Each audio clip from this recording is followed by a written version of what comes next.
पुणे का नवाले ब्रिज, एक नाम जो अब एक भयानक हादसे की याद दिलाता है। ये वो त्रासदी है जो एक आम शाम को देखते ही देखते एक जलते हुए नर्क में बदल गई। आज हम इसी हादसे की हर एक परत को खोलकर देखेंगे। 13 नवंबर 2025। सोचिए, एक बिल्कुल सामान्य शाम थी। लोग काम से घर लौट रहे थे, लेकिन कुछ ही मिनटों में ये सामान्य सफर एक भयानक त्रासदी में बदल गया। और ये जो नंबर है 8, ये सिर्फ एक आंकड़ा नहीं है, ये वो 8 जिंदगियां हैं जो उस शाम खत्म हो गई। चलिए सबसे पहले बात करते हैं इस घटना के उस सबसे खौफनाक पल की, वो धमाका और वो आग जिसने सब कुछ जलाकर राख कर दिया। मंजर पुणे बेंगलुरु हाईवे का है। कई गाड़ियां आपस में टकरा चुकी थीं और फिर 2 भारी ट्रकों के बीच फंसी एक कार का सीएनजी सिलेंडर एक जोरदार धमाके के साथ फट गया। बस पलक झपकते ही सब कुछ आग की लपटों में घिर गया।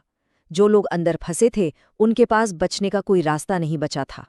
लेकिन सवाल ये है कि आखिर ये सब हुआ कैसे? ये कोई एक घटना नहीं थी, बल्कि एक के बाद एक हुई घटनाओं की एक दुखद चेन थी। चलिए इस पूरे चेन रिएक्शन को समझते हैं। तो सब कुछ शुरू हुआ 13 नवंबर 2025 की शाम करीब 5:45 बजे। एक ट्रेलर ट्रक मुंबई की तरफ जा रहा था और वो नवाले ब्रिज के पास की ढलान से नीचे उतरना शुरू करता है। बस यही वो पल था जहां से इस पूरी त्रासदी की नींव रखी गई। तो देखिए कि कैसे एक एक करके चीजें गलत होती गईं। पहला, लोहे की छर्रों से लदा एक ट्रक तेज ढलान से नीचे उतर रहा था। दूसरा, अचानक उसके ब्रेक्स फेल हो गए और ड्राइवर का ट्रक पर से कंट्रोल पूरी तरह खत्म हो गया। तीसरा, वो बेकाबू ट्रक एक एक करके लगभग 13 गाड़ियों से जा टकराया। चौथा, इसी टक्कर में एक कार 2 बड़े ट्रकों के बीच सैंडविच की तरह पिस गई।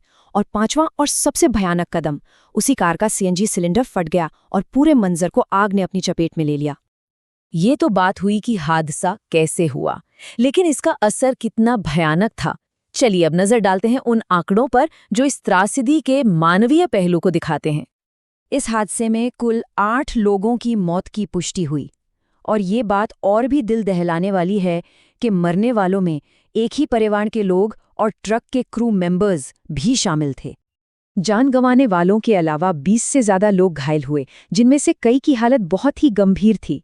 इससे पता चलता है कि हादसे का असर कितने बड़े पैमाने पर हुआ। आग कितनी भीषण थी, इसका अंदाजा इस बात से लगाइए कि उसे काबू में करने के लिए 56 फायर फाइटर्स को करीब आधे घंटे तक मशक्कत करनी पड़ी। ये एक बहुत बड़ा रेस्क्यू ऑपरेशन था। अब जरा एक कदम पीछे हटकर देखते हैं। क्या ये बस एक अचानक हुआ हादसा था? जी नहीं। ये हादसा एक ऐसी जगह पर हुआ जो पहले से ही हादसों के लिए बदनाम है। एक जाना माना डेंजर जोन। सरकारी भाषा में ऐसी जगहों को ब्लैक स्पॉट कहा जाता है। मतलब रोड का वो हिस्सा जहां बार बार लगातार एक्सीडेंट होते रहते हैं। एक तरह से हादसों का हॉटस्पॉट। तो नवाले ब्रिज एक ब्लैक स्पॉट क्यों है? इसके पीछे कई कारण हैं। एक तो हाईवे पर बहुत तीखी ढलान है।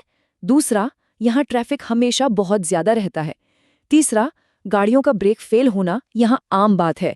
और चौथा, जैसा कि हमने देखा, यहाँ हादसों का एक लंबा और दुखद इतिहास रहा है। तो हादसा हो गया, नुकसान हो गया। अब बात करते हैं इसके बाद क्या हुआ। क्या कोई जांच हुई? और सबसे जरूरी, भविष्य में ऐसा कुछ दोबारा ना हो, इसके लिए क्या कदम उठाए जा रहे हैं? हादसे के फौरन बाद अधिकारियों ने जांच शुरू कर दी। पीड़ितों की पहचान के लिए फॉरेंसिक और डीएनए इन्वेस्टिगेशन की जा रही हैं, ताकि हादसे के असल कारण का पता लगाया जा सके।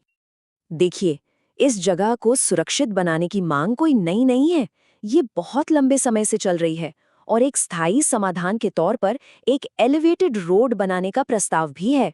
आइडिया ये है कि गाड़ियां इस खतरनाक ढलान पर उतरे ही नहीं, ऊपर ऊपर से निकल जाएं। और ये सब कुछ हमें एक बहुत बड़े सवाल पर लाकर खड़ा कर देता है। जब सबको पता था कि ये जगह एक ब्लैक स्पॉट है, जब ये मालूम था कि यहाँ खतरा है, तो फिर इस त्रासदी को होने से रोकने की जिम्मेदारी आखिर किसकी थी?